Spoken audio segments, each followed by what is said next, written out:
जनाब ओवैसी साहब तशरीफ फरमाए।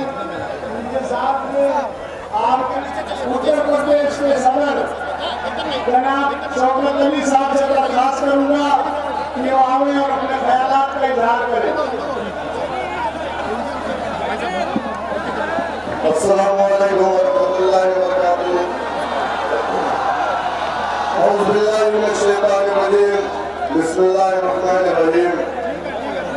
जहानागढ़ की तारीखी सरजमीन पर आज इस इंतखाबी जलसे में तशरीफ फरमा ऑल इंडिया मजलिस इत्तेहादुल मुस्लिमीन के कौमी सदर काबिल एहतराम इज्जत माब आली जनाब बैरिस्टर असदुद्दीन ओवैसी साहब, आपके हर दिल अजीज उम्मीदवार मेरे बड़े भाई जनाब शाह आलम उर्फ गुड्डू जमाली साहब, यहाँ पर तशरीफ फरमा जिला सदर आजमगढ़ जनाब नदीम आरिफ साहब, जनाब अयाज साहब जनरल सेक्रेटरी यूथ, जनाब शाह आलम साहब विधानसभा अध्यक्ष, जनाब माजिद हुसैन साहब एक्स मेयर हैदराबाद, और मेरे सामने मौजूद जहानागंज के गयूर नौजवानों, मेरे बुजुर्गों, मेरी इज्जतदार माँ और बहनों, जैसा कि आप जानते हैं 7 तारीख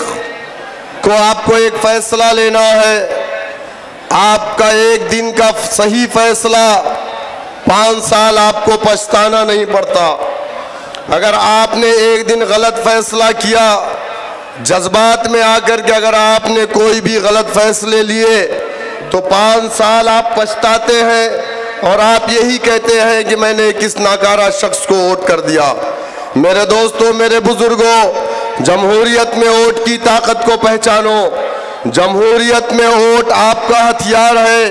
यही आपका वोट जिसे चाहे तख्त पर बैठाता है, जिसे चाहे तख्त पर लिटाता है। मेरी आप तमाम से अपील है, अगर आप चाहते हैं कि आपके इलाके में विकास के काम हो, आप चाहते हैं कि आपके इलाकों में अच्छे स्कूल खुले, आप चाहते हैं कि आपके इलाकों में हॉस्पिटल खुले, आप चाहते हैं कि आतंकवाद के झूठे मुकदमों में हम जेल की सलाखों में ना जाएं, अगर आप चाहते हैं कि हमारे साथ इंसाफ हो, तो उसके लिए आपके पास कोई दूसरा रास्ता नहीं है सियासत के अलावा।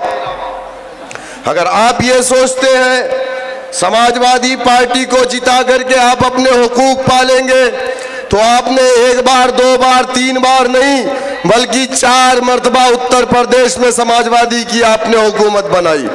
लेकिन आप बताइए मुझे, क्या समाजवादी पार्टी की हुकूमत में ये समाज जो यहाँ पर मौजूद है, क्या ये जेल की सलाखों में झूठे आतंकवाद के मुकदमों में नहीं भेजा गया? क्या बीएसपी की सरकार में आतंकवाद के झूठे मुकदमों में हम जेल नहीं भेजे गए? क्या इसी आजमगढ़ को आतंकगढ़ की नर्सरी नहीं बताया गया? क्या हम पर तरह तरह के जुल्म और ज्यादतियां नहीं हुई? क्या हमारे साथ नाइंसाफियां नहीं हुई? अगर आप ये समझ रहे हैं कि ये नाइंसाफी समाजवादी पार्टी को वोट दे करके रोक लेंगे तो 4 मर्तबा आपने मौका दिया। अगर आप चाहते हैं बीएसपी को वोट दे करके अपने साथ हो रही नाइंसाफियों का आप खात्मा कर लेंगे तो 4 मर्तबा उत्तर प्रदेश में आपने बीएसपी की हुकूमत बनाई। नहीं मेरे दोस्तों, ये नाइंसाफी का शिकार जो आज हम हैं, हमसे कहीं ज्यादा हमारा दलित भाई था, लेकिन उसके साथ नाइंसाफी कब रुकी?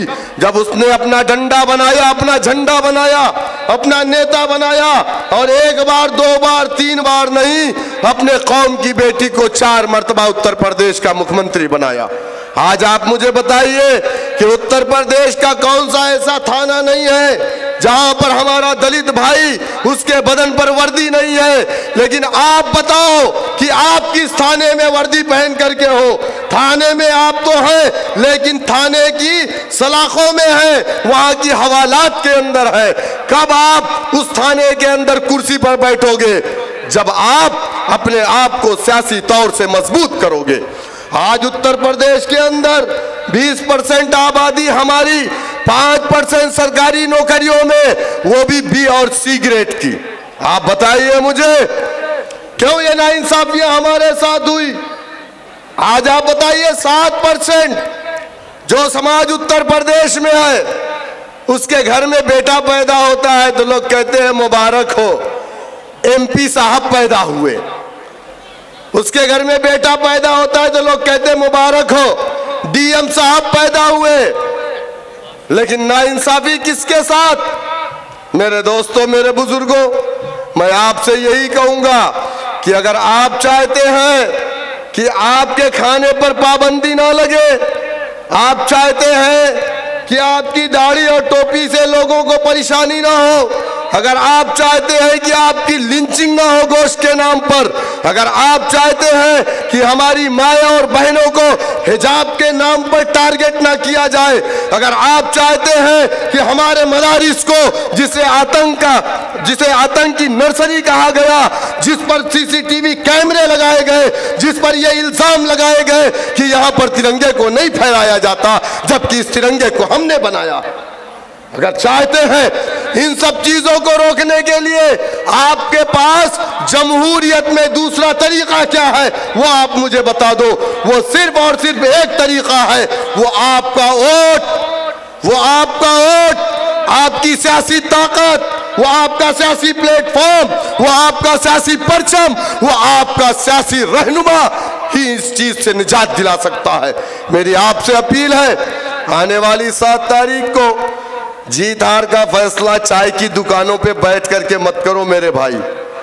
2019 में भी यही कर रहे थे कि सपा बसपा का गठबंधन है, अब तो बीजेपी खत्म, लेकिन क्या हुआ, हम तो नहीं लड़े थे। जीत हार का फैसला कभी दलित भाई चाय की दुकान पे नहीं करता, देखता जिसके गले में नीला पट्टा है उसको वोट डालता है। आप कब वोट डालोगे अपने कैंडिडेट को, अपनी पार्टी को? अब वक्त आ गया है कि आप उठो और आने वाली 7 तारीख को अगर मगर लेकिन नहीं, पतंग वाले चुनाव निशान के सामने वाला बटन दबा करके भाई शाह आलम गुड्डू जमाली साहब को कामयाब बनाए। बहुत बहुत शुक्रिया। अस्सलाम वालेकुम रहमतुल्लाहि व बरकातुहू।